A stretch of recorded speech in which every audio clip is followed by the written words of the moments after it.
Welcome, everybody. I'm Ellen. Back to do a very gentle movement practice with you. Something to move muscles maybe in the opposite ways that we use them in normal time to release what's normally contracted and contract what's normally released. We want to come into some kind of a balance. Before we start, since I can't see you, I'll just remind everybody how important it is to work in a way that's appropriate for your own body, or even more specifically for what's going on with your own body right now. Never work at the limit of your range of motion. Never see how far you can get. Quite the opposite is true. Want to work in a gentle way that allows our connective tissue to release without putting any stress on our joints, okay? So it's okay to work the muscles to fatigue. It's not okay to feel any pain or twinges of pain at the joints. So having said that, before we take a few minutes to settle in and breathe, I'll mention that today we're going to be focusing on alignment and how much easier it is to work when our skeleton is aligned, how much less work there is for the muscles and the other connective tissue. I say that now because we're going to start by sitting for a few moments. So take a moment to notice where the work is going on as you align your spine differently in your pelvis. So come into a comfortable seated pose. I have these props here from last time. It's up to you if you want to use props or not. If you feel that it's work on your inner thighs and inner hips to sit in any kind of a cross-legged position, then you might want to just grab any handy props and use them at the appropriate place underneath your knees or outer thighs. I want you to be able to sit and feel that your hips are not doing the work of keeping you in place. I want you to feel some kind of support, feeling of safe support. Okay, so I'm just demonstrating. You may use only one block under the higher leg. Nobody is symmetric. You may have one knee up here and one knee down here when you sit. Perhaps you need some kind of support under one knee only. Just take a moment to find the support you need for your knees or outer thighs, and then notice where you're sitting on your sitting bones. Your sitting bones are those two pointy bones at the bottom of your pelvis, okay? And if you rock forward on them, you're going to feel a deeper curve in your lower spine, and as you rock back on them, your lower spine is going to go into a convex curve. Now, if when you're sitting, your lower spine is in a convex curve, then I recommend you raise the hips, okay, so that they are higher than your knees. Or if you know that your hips are tight, you might want to raise the hips so that you can sit cross-legged without having a flexed spine. Take a moment to rock forward and back on your sitting bones. Find that place where your spine is efficiently and beautifully aligned so that the weight drops from the crown of your head right into your tailbone, with each part of the spine doing its share of the work,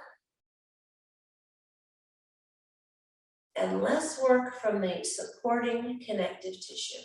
If we take a moment to notice what's the optimal alignment for our spine, it's the easiest way to ease up on the muscles, the tendons, the ligaments, okay, the fascia. The supporting structure is aligned, there's less work for all the support staff.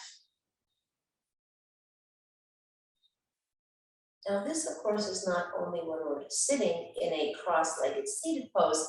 The same goes when we're working, say, at a computer. The more alignment we have, the less we're stressing the want to emphasize the skeletal part of the musculoskeletal system. If we set it up with an eye to alignment, there's less work for the muscles and other soft tissue. Okay, so find that place where your spine is easy and be aware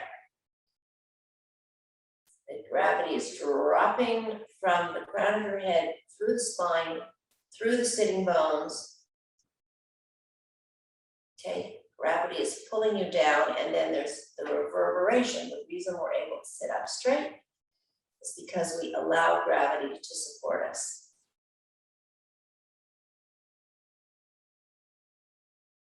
Gravity and alignment is what allows our bodies to relax. And focus on the breath. Bring your attention to the breath. Find a place where it's most natural for you to notice the breath. It could be your nostrils, could be your upper lip, it could be your chest, or it could be your upper belly or even your lower belly. Just notice the movement of the breath.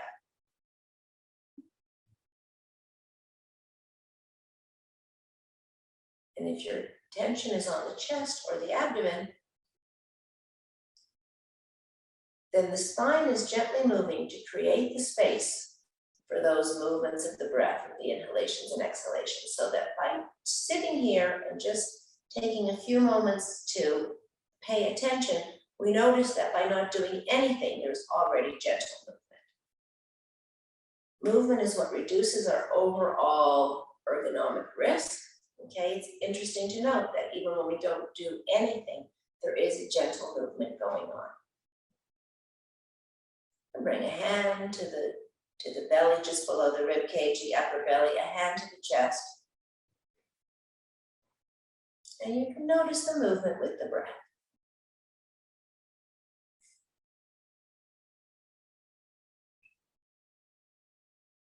Just by stopping what you're doing, taking a deliberate break in the middle of the day, paying attention to gravity and the effects of gravity and the gentle movements of the breath, you're allowing for a very necessary reset of the central nervous system from a stress response, where we don't want to stay all the time, into a relaxation response, from fight or flight into rest and digest. And remember that our central nervous system was intended to oscillate. Okay, when we get lost in our work and hyper focus and hyper maintain static positions and deadlines, the body just doesn't feel safe. Okay, when the body feels safe, it sends a very powerful message to the hormonal systems. It's marvelous for our overall health. Okay, this is a moment for reset. We'll bring both arms down. We'll pay attention to the breath as we rotate the arms up through the shoulders to whatever position is right for you right now. Okay, be aware that the air has texture here. The texturized air is supporting the arms. You can stop for a moment at shoulder height. Feel the support of the air below your arms. Relax the shoulders, scoot the scapula, the shoulder blades down the rib cage, and then rotate the shoulders forward by bringing the thumbs to the mat first. So we're not only gently moving the back muscles here, but we're also bringing the shoulder rotation in, okay? So we're externally rotating the shoulders here, but we're relaxing the shoulders, and then we press the air back down. Take a moment to feel supported by the air. Don't forget about the release through the sitting bones to gravity and down the length of the spine. Okay, you can feel the breath, if you want, with the inhalation, moving down the spine, okay, creating space as the spine expands, the chest is expanded, belly is expanded, and as the breath exhales, the spine settles back in its like extension range here, rather than being extended, just every vertebra is released to the vertebra below it. Okay, again, last time, inhale, belly, chest, spine expanded with the breath, and exhale, gently move the arms through the shoulders, range of motion, and come down. All right, and that is warming up the spine in its lengthening and shortening plane, in its axial plane. And now we will do a sideways lean for the spine. So root down through the sitting bone that you're about to move away from, and feel the opening up of one side of the spine and the side of the rib cage that you're moving away from. You don't want to feel that you're overtaxing the side of the waist that you're compressing here. It's not about reaching far. It's just about introducing gentle movement and the sideways plane of the spine. Bring the arm down, other arm. Again, if you like, you can always take advantage of raising the arm to bring some motion into the shoulder. Root down through the sitting bone you're moving away from. The hand that's holding you down to the ground here is giving you some length. You can always use one hand down to get some length. Breathe into the expanding side of the rib cage, the expanding side of the spine. Again, notice the gentle movements with every breath. Movement in the chest muscles, muscles of the belly and the lower spine, the rib cage. The spine participates here in making more room for the breath. Okay, and while we're still seated, we will do a gentle twist, okay? So that we've moved the spine axial plane, sideways plane. Now we'll do a gentle spinal twist. So we start by raising the arms. We always do a twist from a decompressed spine, okay? So this is just to feel good. Twist has to be enjoyable. So inhale, lengthen the spine, root down. We always have to root down to rise up. So first root down through the sitting bones, then get the length in your spine, and then take a gentle twist to one side, okay? The back hand is giving you some length here. Now, the front hand can be used to deepen the twist, but I wouldn't recommend deepening the first twist of the day, okay? So we want to have the sternum, the breastbone pointing where the knee is pointing. And breathe into the back side of your chest. The ribs are open. Chest cavity is expanded. Okay, you have a connection here from the front sitting bone to the back shoulder. That's the lengthening side of your body. And then the back sitting bone to the front shoulder is the contracting side. And come back. And we'll do that the other way. Again, let's take advantage to move the shoulder joint through its range of motion. Root down through the sitting bones. Inhale, lengthen the spine and twist the other way. Okay, connection from the front sitting bone to the back shoulder. There's a release of the connective tissue there. Okay, and then there's a contraction from the front shoulder to the back sitting bone. Everything is connected to everything. Instead of saying sitting bone, I could say knee. Everything is connected to everything by the body's, the fascia, the body's little spider web-like system of connective tissue, okay? And every time we move and twist, we bring it out and allow for rehydration. And that is just one of the reasons why movement is so important. Okay, and we'll do a little seated cat-cow here so that we warm up the spine in last plane of motion from flexion and extension. So grab your shins below the knees with your hands and exhale as you bring your chin towards your pelvis and inhale as you rock forward. This prop is not working for me. Inhale as you rock forward onto the front of the sitting bone. So you can view the pelvis as beginning this motion. Okay, you rock forward on the pelvis. The tailbone goes back. It's the crown of the head and the tailbone that are communicating here, and then with the exhalation, it's the front of the pelvis and the forehead. Okay, so with the breath, this is a great, great place to practice a breath-based movement. Okay, the movement follows the breath and the spine create the space. Okay.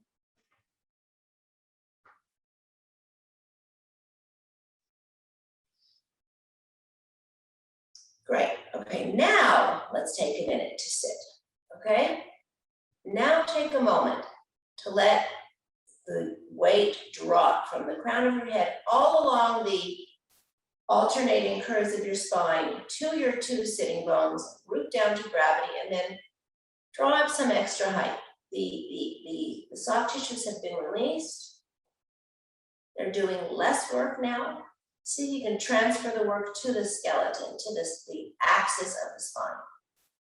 Just find the right alignment for you. We're going to come back to this today and again. It's the right position of your spine. The spine clips into the pelvis, okay, at the tailbone. So you want to maybe just play with that relationship a little bit.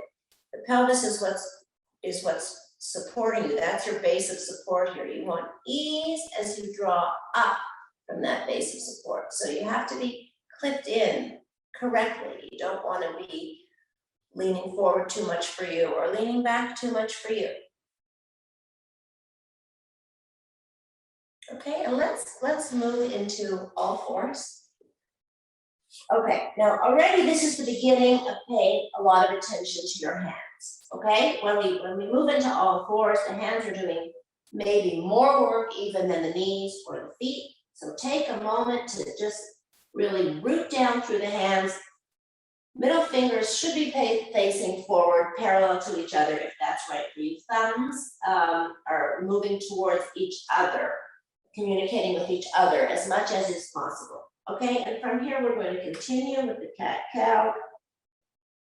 This is like a magical movement to bring instant relief to the lower spine. Now, we don't want to go all the way, okay? We don't want to sink into the end of the range of the motion there. So we don't want to go here. We want to stop about here.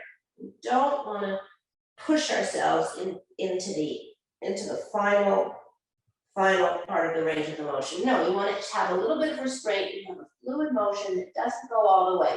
The head doesn't go any way farther back than the neck. The neck is not in an exaggerated position here. The neck is a continuation of what the spine is doing, okay? So we don't want to look all the way up. No, we just want the neck to continue the line of the spine. Easy, fluid, gentle motion. Press the ground away. Just connect as much as you can with your fingertips, your whole hand, not just the base of your palm below the wrists, okay? And let's take a moment to bring the hips back to the heels, from the forehead to the ground, and release the muscles of the whole spine, okay? Your lower spine has to be easy here and in every pose. It's essential that you don't overstrain the lower spine, okay? So you can walk your fingertips forward if that gives you a better stretch. There's stretch going up the side here, the sides of the rib cage, the muscles that connect the back with your arms. It's a nice back body stretch. You can intensify the stretch by pressing into your fingertips. Okay, with every exhalation, that tailbone sinks a little bit further towards your heels. Let's curl the feet under. Lift the knees, and we're going to come up by pressing the ground away with the hands. So full hands, including the base of the fingers and the fingertips. Okay, keep pressing the ground away to get your hips up that back wall. Don't worry about your heels. We don't want them coming to the ground. We want to press the hips up the back wall. We want as much length as possible from the fingertips up to the tailbone. We want to get the tailbone high and up the back wall. It's the hands doing the work. The hands are working harder than your feet here, okay? And with every exhalation, fill out your lower spine and the area between your shoulder blades. So we have length and fullness. You can fill out the area behind your knees. There's no sinking here into the shoulders, okay? It's filling out the area between the shoulder blades and the lower spine. And then walk your hands back to your feet. Okay, so we'll stand up. I want you to think about the long axis now from your heels up to the crown of your head and from your head down to your heels, okay? Now this is a very, very great place to think about alignment because there's no interruptions, there's no folding, there's no bends. You start with the heels, you release to gravity, and then you allow your body to let go here so that there's very little muscular effort required. It's gravity rooting you down, and then you're able to allow that energy to be drawn up. I think sap in a tree is a really good image here, okay, a really good imagery. Tree roots down, and then the sap just rises up through that, like the tree's central nervous system. In our case, it's our spine, through the crown of the head. Okay, so we have only 3 points in the feet here, taking the entire weight of the body. So really be aware of them. Root yourself down. Give yourself a moment to be in this pose. Okay, it's only working with gravity that allows this. It's like a mini miracle. Okay, and let's take a step forward, okay, and maybe turn that back heel in, spin the back heel in a little bit. And keep your spine aligned as you bend the front knee. Okay, now in any kind of asymmetric triangular standing pose, it's the back leg that does a lot of the rooting work. Now you have to work with your own body's geometry and your own tendencies. I know that with me, the tendency here is to lean back. So I don't want to lean back. I want to let the weight of my upper body, my head and my torso and my spine be supported by the pelvis. So I need to take it with me as I come forward. Stay rooted back through the back foot here. Okay, we're exercising all kinds of muscles in the hips and in the knees, activating the feet, things that we don't do when we're sitting down here. Okay, next time your knees bent, stay there.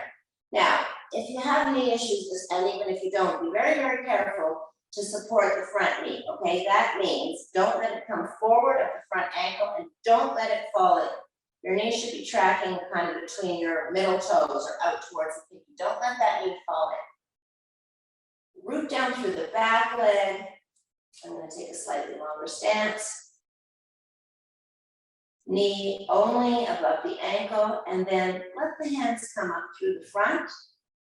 Okay, let the hands lift the spine. Stay rooted down through the back leg and let your chest float up. You don't want to go into a full back bend here. It's an upper back bend. Let the chest float up. If you need more balance, focus on the back heel.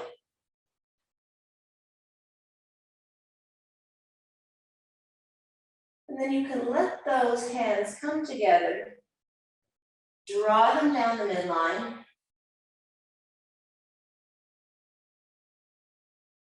We'll bring the hands behind the back. We'll grab opposite hand to opposite elbow.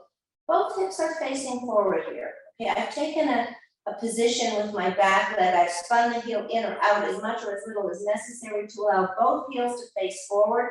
My front foot is rooted down more through the inner the ball of the big toe, my back foot through the heel. Okay, and I'm going to take a forward fold here, which is the opposite pose of a back bend that we just did, by bending my pelvis over the front thigh. Okay, I can grab opposite hand to opposite elbow. If I want, I can soften the front knee. I don't want to overstrain the back of the front leg. Let's come just parallel to the ground here.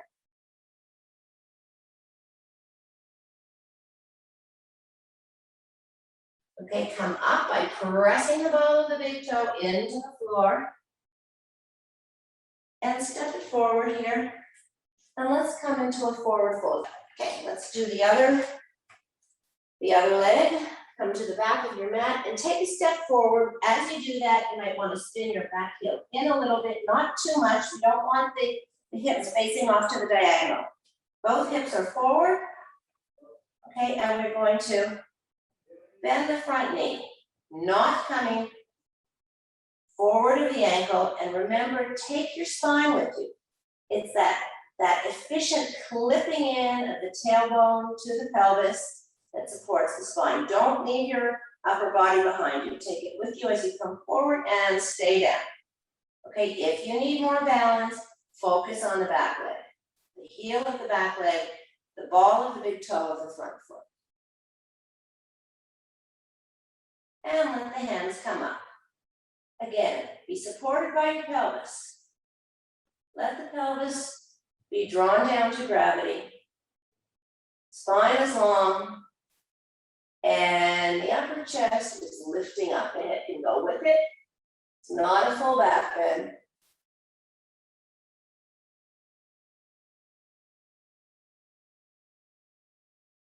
You can bring your hands to the midline. And then behind your back, opposite hand can grab opposite elbow. Just keep the front knee soft here, okay? As we do, like it's like an imaginary limbo bar from hip to hip. If you're folding over a limbo bar, the limbo bar would be parallel to the front of your mat, okay? We're going to do a forward fold with a straight spine here. Again, balance yourself by pressing through the heel of the back foot and the ball of the big toe of the front foot. Just keep your back parallel to the ground.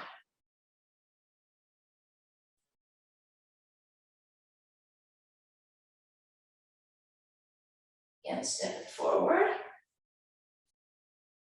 Okay, again, we're going to use natural alignment and the support of the longer axes of the body, in this case the legs, to feel some ease in the upper spine, okay? We're going to let the legs here and the pelvis do the work for us so that we can have some ease in our spine. So again, take a nice wide stance here. A wide stance means that your ankles are below your wrists, okay? Spin your heels out a little bit so that they're slightly wider than the toes.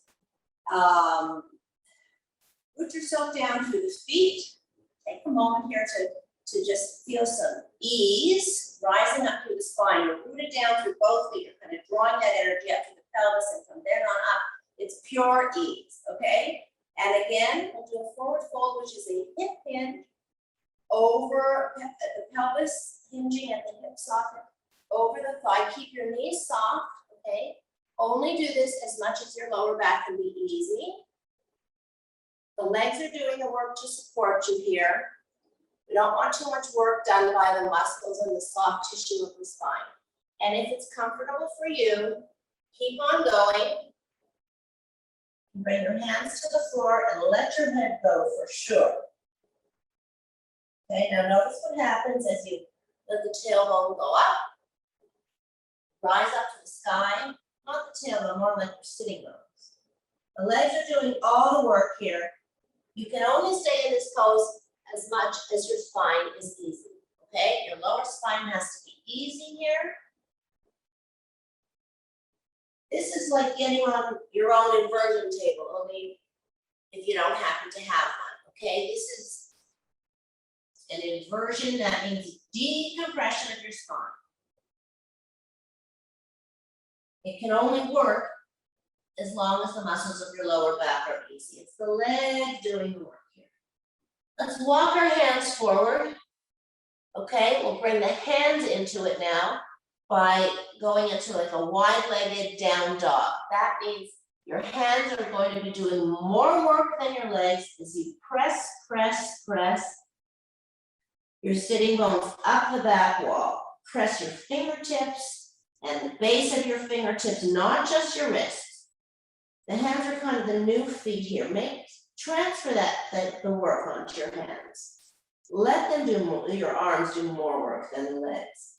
Okay, press the hips back, And then come on back.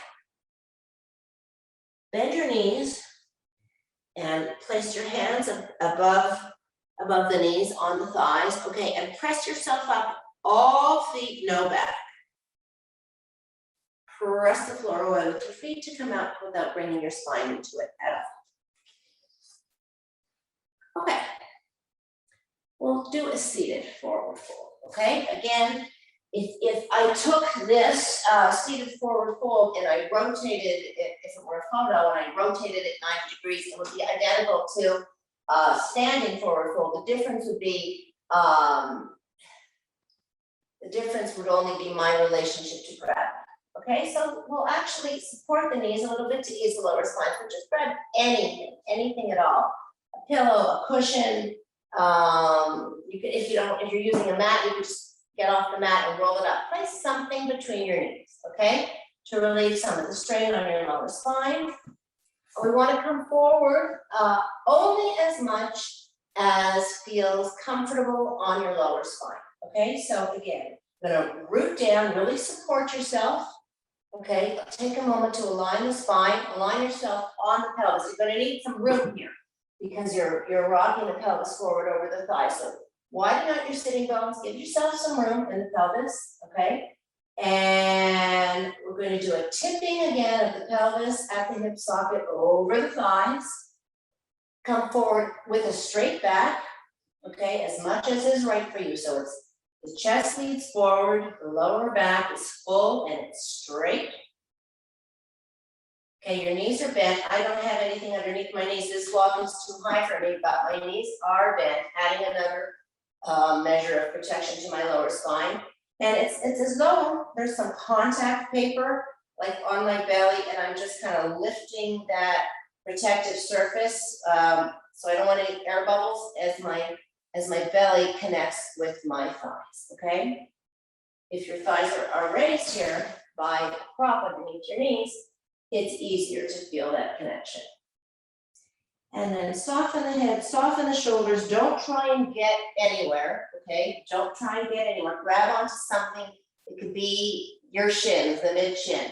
Just grab onto something, let the head go, neck go, shoulders go, let the upper back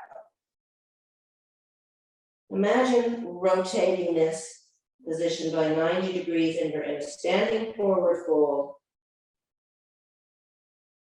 Protect your lower spine. And breathe, okay? You're breathing into the back body here. You're feeling the connection of the spine in the pelvis.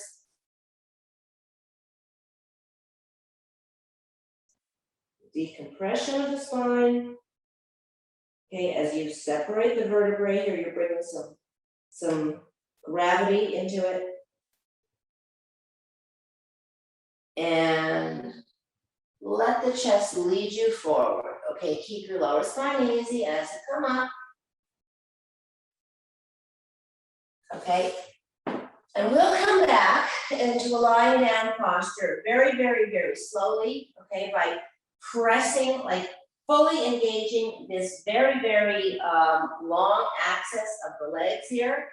Press away at an imaginary wall, okay, and just release that spine to the mat, one vertebra at a time. Very, very, very, very slowly. You want to squeeze your back body out here as you come down. Squeeze it at every level against the floor. And then draw your knees in to your belly. Draw both knees into the belly here. And give yourself a massage. Allow the back body to release to the floor. You can roll from side to side. You can make circles if you want with the knees. When we're lying on our back and we're moving, it's a good chance to bring the attention to the connective tissue of the back body here. You can really, really rehydrate and refresh by doing this.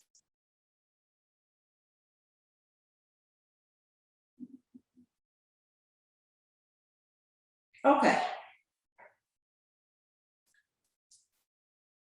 Let's shake it out. As you do so, all right, as the extremities go up, take a moment to allow yourself to sink back into gravity. Okay, allow the fingertips to reach high, but the shoulders to be drawn back, the arms drawn back into the sockets at the shoulders. Okay, and you're feeling the curves of the spine already here, your head, your shoulders, your pelvis here,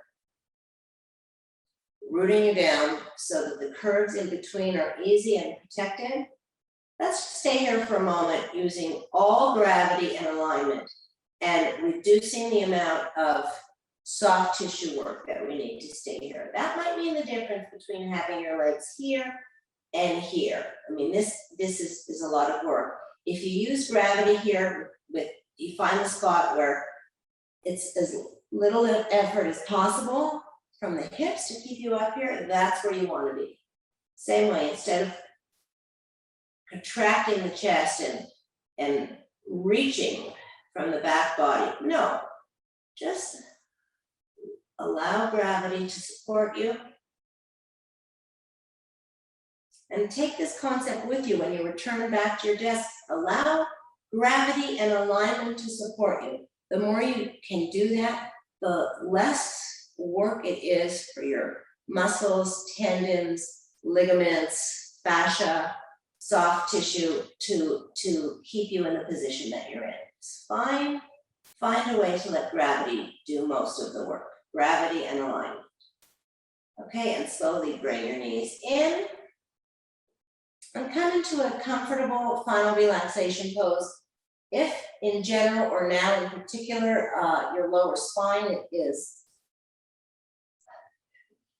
speaking to you or you have any lower spine issues, then bend your knees and come into what's called a collapsed bridge pose. Just visualize what a collapsed bridge would do. It would look for support from itself, right? You've got one leg supporting the other here. Whether your knees are bent or straight, there can't be any work at the front of the hip. So if they're bent, knee touching knee. If they're straight, let the feet fall open so that the hips are not doing any work in the front. We want the hips to soften. So we will bring our attention to the feet, relax the feet, relax the ankles. Allow the calves to soften and be supported by the mat or supported by gravity if your knees are bent. Allow the pelvis to be heavy, okay, to release to gravity. Pelvis is the fulcrum of the body. It joins the lower body, which is doing most of the work so that the spine can be easy, okay, right now. Pelvis is still supporting the spine and the upper body by just releasing to gravity. The lower back is supported between the pelvis and the area of the upper back and the shoulder blades. The curves in between the ankle points are easy here. Allow yourself to drip down into gravity here. Just allow yourself to melt a little bit. We don't want any work to be done by the muscles running up the sides of the spine or the back of the neck. It's just the weight of those anchor points that's doing the work of keeping you where they are. The more rooted and released they are, the more effortless the muscles and soft tissue can be right now. Front of the throat is easy. Unhinge your jaw. Just take a little imaginary wrench or screwdriver and just unhinge, loosen that connection of the lower jaw to the upper. Let your cheek muscles rest on the cheekbones. Ease up on the temples. And take a real or imaginary finger and just press that reset and release button between your eyebrows. Press it in, and as you release it, Feel the ease spreading from the center of your forehead, past both temples, past the hairline.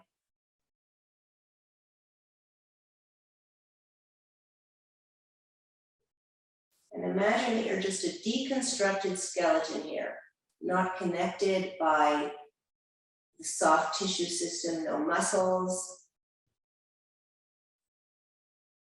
no fascia, no ligaments, no tendons, just a skeleton lying on the ground.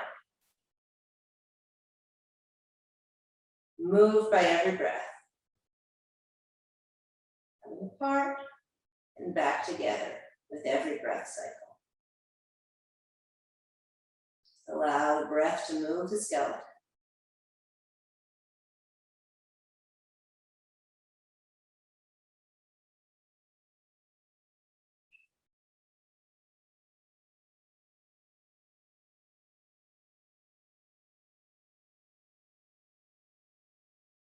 Feel the rib cage expanding and contracting. Feel the movement in the spine.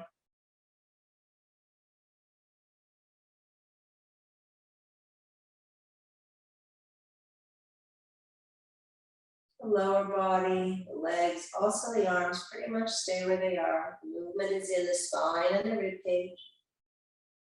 Just the skeleton is moving. The soft tissue is completely released. And then staying soft and round, roll onto one side. If you want to stay a little bit longer, then just stay where you are. If you want to come up, roll onto one side. Keep your neck soft as your arms and hands press you up. And come back to a supported. That means get the support you need, okay? Use the props you need right now to get the support you need from your legs, your lower body, legs, and pelvis in order to let the spine align itself.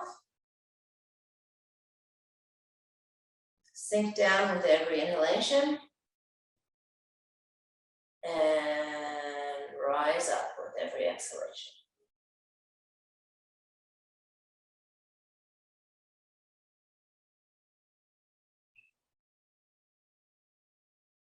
Take a moment if you need to rock forward or back on your sitting bones to find that place where your spine is doing the work, the position of your spine is doing the work, and the muscles in your back and neck can release completely.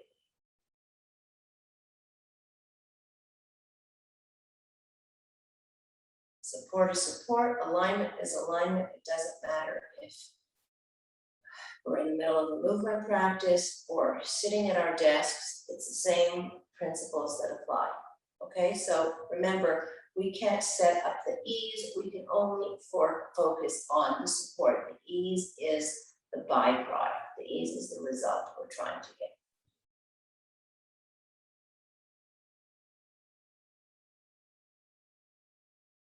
Okay, so thank you, friends.